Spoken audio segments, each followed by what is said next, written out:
Vítejte na pondělní rychlovce, 10minutovce se šachovnicí, která má za cíl zpříjemnit vám strašné pracovní nebo školní pondělní ráno.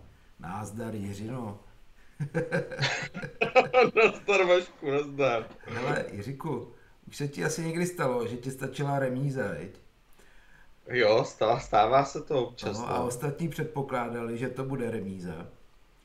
A do podobné situace se dostal Dan Bent Larsen na mezipásmovém turnaji kandidátů v roce 1964 v Amsterdamu. Po 19. kole Larsen vedl společně se Spaským, když měli 14 bodů, a za nimi byli se 13,5 body Bronstein, Smyslov a Tal. A ve 20. kole, to byly strašně dlouhý turné tehdy, že jo? Ve 20. kole měl hrát Larsen s Bronsteinem černými. Protože šlo primárně o postup do turnaje kandidátů a ne o vítězství v turnaji, předpokládalo se všeobecně, že Larsen bude celkem spokojený s remízou, už jen proto, že v těch posledních 5 kolech měl Larsen za soupeře 5 sovětských velmistrů a projít touhle drtičkou bez ztráty květinky bude těžké. Všeobecně se soudilo, že Bronstein něco jen tak jako zkusí, kdyby náhodou, a když to po zahájení nevyjde, tak má remízu v kapse.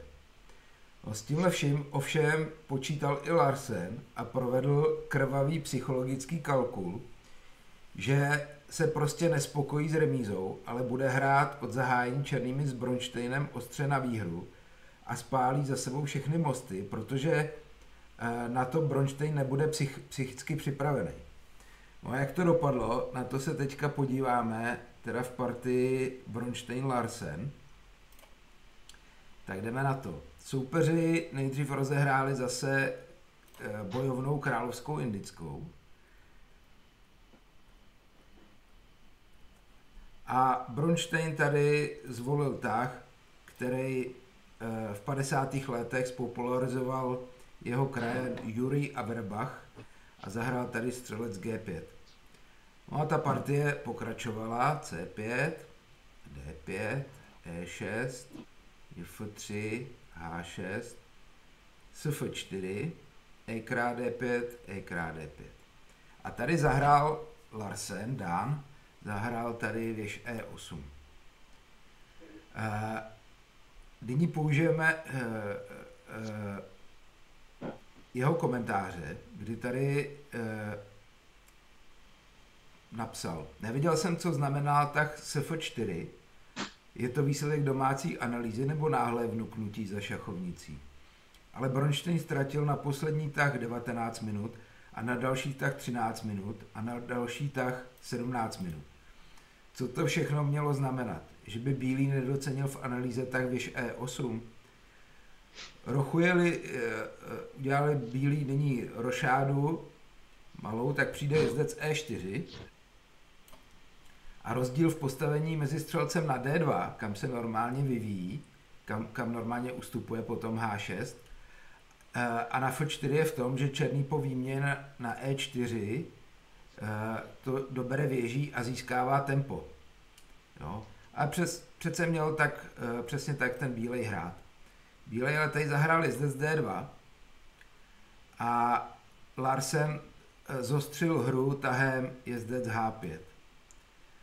A není jasný, že po střelec E3 by přišla silná oběť kvality, když krát E3, F krát E3, dáma H4, král F1, jezdec G3, H krát G3, dáma krát H1. Jo? To vypadá dobře. No a tomu se samozřejmě nechtělo hrát, takže ustoupil na G3. Černý zahrál střelec G4 a bílý rychle z vazby pryč, takže rošáda. Jezdec krát G3, H krát G3, střelec krát E2 a jezdec krát E2. A No, takhle to určitě nechtěl. takhle to určitě nechtěl a tady mohl Larsen hrát klidně jezdec jezdcem, nebo prostě, a objektivně to bylo i lepší, ale už jsme si říkali, přestože všichni čekali, že bude hrát na remízu, on hrál jakoby stylem buď a nebo, protože správně zakalkuloval s tím, že bílý vůbec nepočítá s tím, že takhle ten černý bude hrát a prostě si vzal tady pěšce na B2. A teď zase můžeme dát slovo tady Bronsteinovi, který po tomhle tahu v poznámkách napsal, jo, ještě teda zahrál věž B1 a tady napsal, po tomhle tahu jsem se Larsena zeptal, jestli hraje na výhru. Larsen přemýšlel jen 4 minuty a odpověděl, že ano a ustoupil střelcem. Takže tím dal jasně na srozuměnou, že hraje tvrdě na výhru. A najednou ten Bronstein zjišťuje, jak se jeho situace změnila.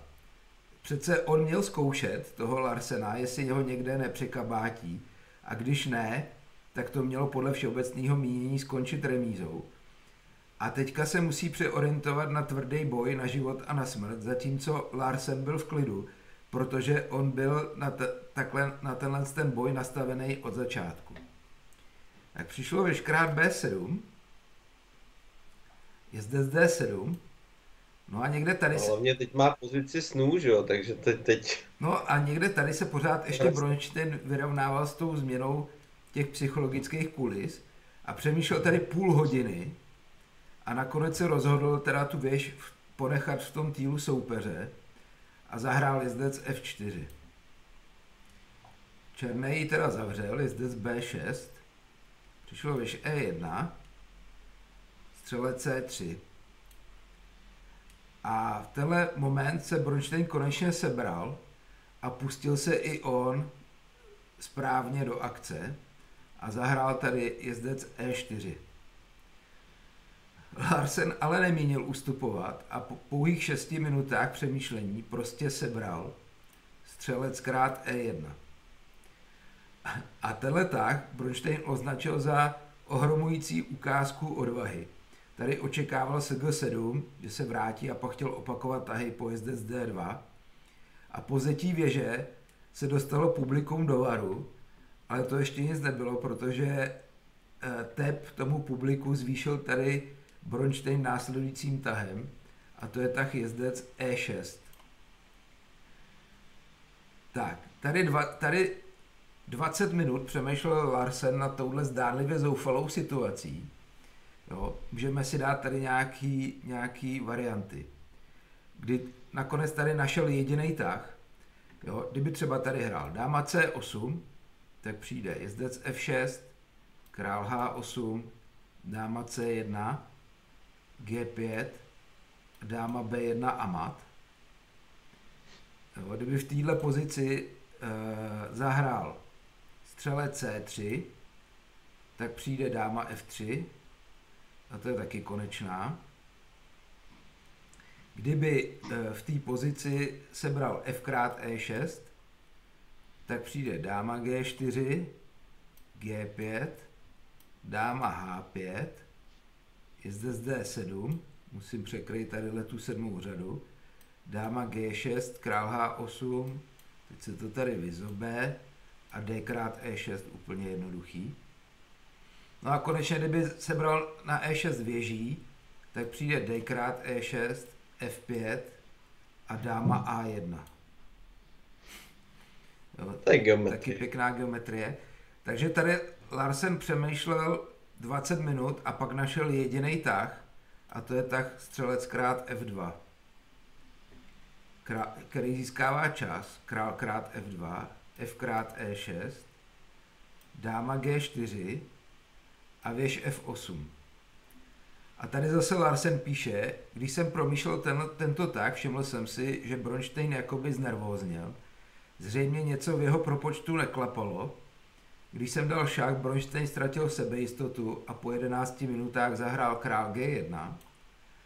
A po věž F6 najednou propadl panice, vyveden z míry, hodil všechno přes palubu a zahrál tady prohrávající tah dáma H3.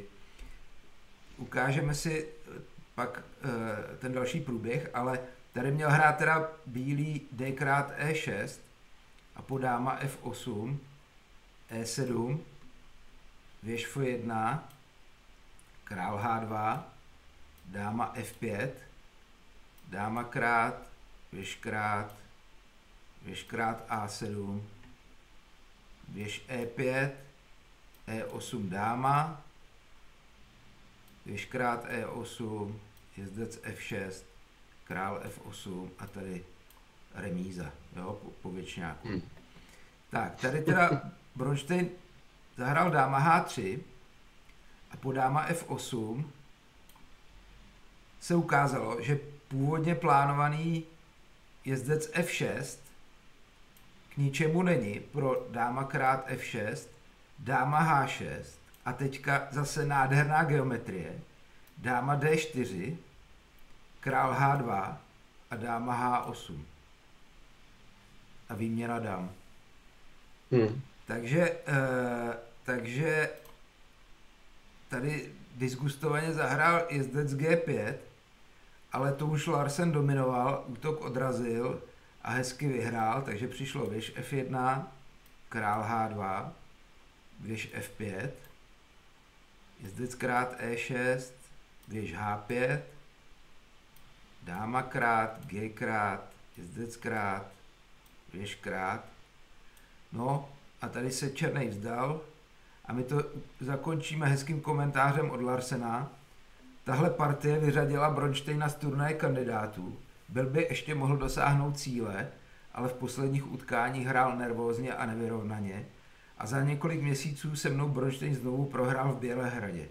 Ano, existují takové partie, jejichž výhra znamená více než jeden bod. Takže to byl krvavej jeho kalkul, kdy všichni si mysleli, že to bude remíza, ale on se nastavil tak, že prostě půjde tvrdě na výhru a s tím nebude soupeř počítat. Tak doufám, že se vám dnešní ukázka líbila. Co ty na to, Jiříku? No pěkně to bylo, pěkně, moc hezký. No a za týden zase čau. Čau.